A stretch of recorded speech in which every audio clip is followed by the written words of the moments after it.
बिस्मिल्लाहिर्रहमानिर्रहीम। अस्सलाम वालेकुम। आज 20 मार्च बरोज हफ्ता हम बात करेंगे मोटरवे ज्यादती केस का तफसीली फैसला आ गया। इसकी मुकम्मल डिटेल आपके सामने रखूंगा। इसके अलावा हम बात करेंगे कैसे नून लीग एक बार फिर पीपल्स पार्टी के दर पर पहुंच गई, मिन्नतें तरले शुरू हो गए। आखिर इसकी वजह क्या है उसको भी जानेंगे। अगर आपने हमारे चैनल को सब्सक्राइब नहीं किया, सब्सक्राइब कर लें और आपके कुछ सवालात होते हैं तो कमेंट सेक्शन में आप अपने सवालात भी पूछ सकते हैं। एक वाकया होता है जिसमें जो है वो 9 और 10 सितंबर 2020 की दरमियानी शब को एक वाकया हुआ लाहौर रिंग रोड पर। ईस्टर्न रोड भी इसे कहा जाता है, लाहौर सियालकोट मोटरवे भी इसे कहा जाता है। और ये रोड लाहौर से बाहर बनाया गया था, जहां पे एक खातून के साथ ज्यादती का एक वाकया होता है। जब वो गुजरांवाला में अपने रिलेटिव्स के घर से लाहौर वापस आ रही होती हैं, उनके बच्चे भी साथ होते हैं और इतना दरिंदाना ये वाकया होता है कि ये पूरे पाकिस्तान को अपनी लपेट में ले लेता है।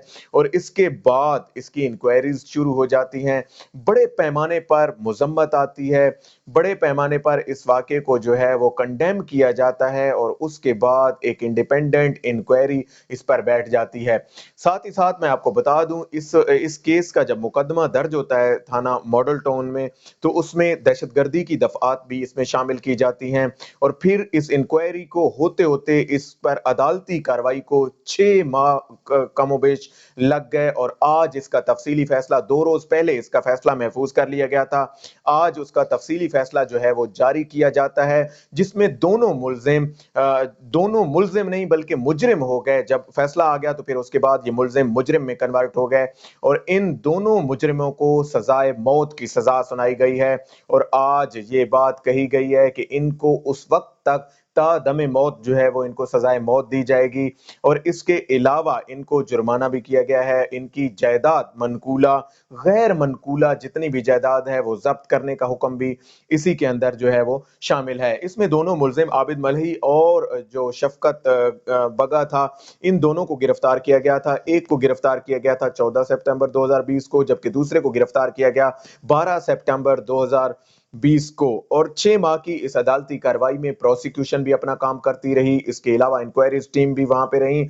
इसके अलावा मुल्जिमों को भी मौका दिया गया कि वो अपना प्रूव कर सकें कि आया वो इसमें मुलविस हैं या नहीं हैं। इसके साथ साथ जो है वो इस वाकये में जो इंडिपेंडेंट इंक्वायरीज जो होनी थी वो वहां पे कराई गई और इस वाकये को अपने मंतकी अंजाम तक पहुंचाने में बड़ा अहम किरदार अदा किया गया। और पाकिस्तान जैसे मुल्क में इस तरह के वाकयात की कतई गुंजाइश नहीं होनी चाहिए। इस्लामी जमहूरिया पाकिस्तान में ऐसे वाकयात की ऐसी आइडियल जो है वो पनिशमेंट होनी चाहिए, ऐसी एग्जाम्पलरी पनिशमेंट जैसे कहा जाता है वो होनी चाहिए, ताकि दोबारा से ऐसे वाकयात ना हो सकें। ऐसे दरिंदा सिफ्त लोगों को यकीनन सजाए मौत से भी बड़ी सजा मिलनी चाहिए थी।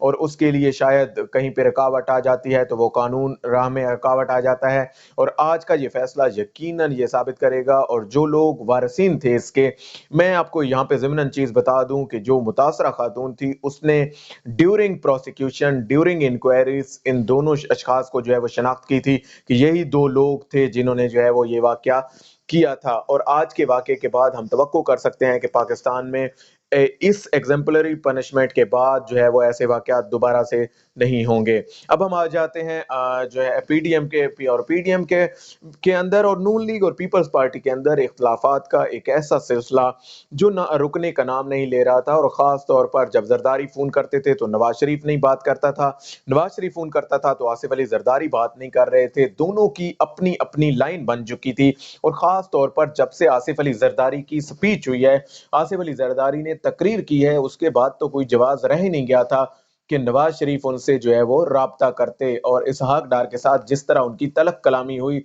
जिस तरह ये सारे मामलात इसहाक डार के साथ उनके हुए, उसके बाद से ये तवक्को खत्म हो गई कि दोबारा से जो है वो बात होगी। और आसिफ अली जरदारी को जिस तरह उन्होंने बातें सुना दी थी, फिर वो राब्ता भी ना करते। फिर एक आता है NA 249 में के अंदर ज़िमनी इलेक्शन होने जा रहा है और उस इलेक्शन के सिलसिले में नून लीग दोबारा पहुंची है पीपल्स पार्टी के पास और पीपल्स पार्टी से ये बात बावर कराने गई है कि आप हमारा जो है वो एक बार फिर साथ दें। जितनी भी बातें गुजर चुकी माजी का हिस्सा हो गए, उसको हम जो है वो पसे पुष्ट डालते हैं। अब आगे का सोचें, आगे कैसे चलना है। पिछली माजी की जो तलखियां हैं उनको भुलाकर हम आगे चलने का सोचते हैं। और आपकी जो सीईसी की मीटिंग है उसके अंदर आप फैसला कर लीजिएगा कि आया आपने रेजिग्नेशंस देने हैं या नहीं देने, आपने इस्तीफे देने हैं या नहीं देने। ये फैसला तो आप सीईसी की मीटिंग में करेंगे, लेकिन आप इस इलेक्शन के अंदर हमें सपोर्ट करें। अब पीपल्स पार्टी के कोर्ट में जो बॉल पहुंची है, ये फैसला उन्होंने करना है कि आया वो नून लीग का साथ देगी इन डिफरेंट इलेक्शंस के अंदर, खास तौर पर ये एनए जो 249 है उसके अंदर, और इसके अलावा डस्का 75 के अंदर जो है वो क्या सूरत हाल, किस हद तक जो है वो ये साथ दे सकती है। और इस सिलसिले में मैं आपको बता दूं कि डस्का के ऊपर सुप्रीम कोर्ट ऑफ पाकिस्तान में केस भी चल रहा है पीटीआई की पिटीशन पर, और उस दौरान जो है वो इलेक्शन कमीशन के लिए भी कई सवाल उठ रहे हैं। इसके अलावा वहाँ की इंतजामिया जो उस रोज मौजूद थी उसके लिए सवाल उठ रहे हैं, और खास तौर पर इलेक्शन कमीशन। यहाँ पे एक और टॉपिक मैं आपको बता दूं कि इलेक्शन कमीशन ऑफ पाकिस्तान इस वक्त जो है वो हॉट टॉपिक बन चुका है, लाइमलाइट में आ चुका है। और इंतखाबी इस्लाहात एक ऐसा एजेंडा था जो हर मुहिब्बे वतन पाकिस्तानी चाहता है, हर ऐसा लीडर चाहता है जो पाकिस्तान में साफ शफाफ ट्रांसपेरेंट इंतखाबात देखना चाहता है। और उसकी पूरी कोशिश रही है किसी न किसी तरह इस मुल्क में ऐसा निज़ाम लाया जा सके जिसके थ्रू इस मुल्क में जो है वो साफ शफाफ इंतखाबात हो सकें। इस सिलसिले में इमरान खान साहब ने स्पीकर कौमी असम्बली असद कैसर साहब को जो लेटर लिखा था, उसके नतीजे में एक 10 रुकनी टीम बना दी गई, एक 10 रुकनी कमेटी बनाई गई है जो सिफारिशात मुरत्तब करेगी कि आया इस इलेक्शन कमीशन को कैसे साफ शफाफ बनाया जाए, कैसे इन रिफॉर्म्स को अपने मंतकी अंजाम तक पहुंचाया जाए, और कैसे ये इंतखाबी इस्लाहात अब किसी के लिए भी धांधली का दरवाजा दोबारा से ना खोल सकें। इसमें ईवीएम मशीन, जिसे इलेक्ट्रॉनिक वोटिंग मशीन कहते हैं, वो मुतारिफ कराए जाने का इम्कान है, और ये कोशिश होगी कि जल्द अज जल्द जो है वो कराया जा सके। आज बदकिस्मती से हमने पहले भी शेयर किया, इमरान खान साहब को जो है वो कोरोना पॉजिटिव आया है, तो अल्लाह पाक उनको सेहत दे। उसके बाद उनकी पूरी कोशिश होगी कि सबसे पहले जिस एजेंडे को, और डेली बेसिस पर वो इसकी ना सिर्फ अपडेट ले रहे हैं, ना सिर्फ इस हवाले से वो मुकम्मल तौर पर आगाह रह रहे हैं कि इन इंतखाबी इस्लाहात को कैसे जो है वो रिफॉर्म्स को, एजेंडे को आगे लेकर चला जाए और कैसे इसको अपने मंतकी अंजाम तक पहुंचाया जाए। और इलेक्शन कमीशन ऑफ पाकिस्तान में ऐसे लोग लाए जाएं जो कि साफ शफाफ इंतखाबात को जो है वो यकीनी बनाया जा सके। साफ शफाफ इंतखाबात इस मुल्क में एक ख्वाब के तौर पर देखे जाते हैं।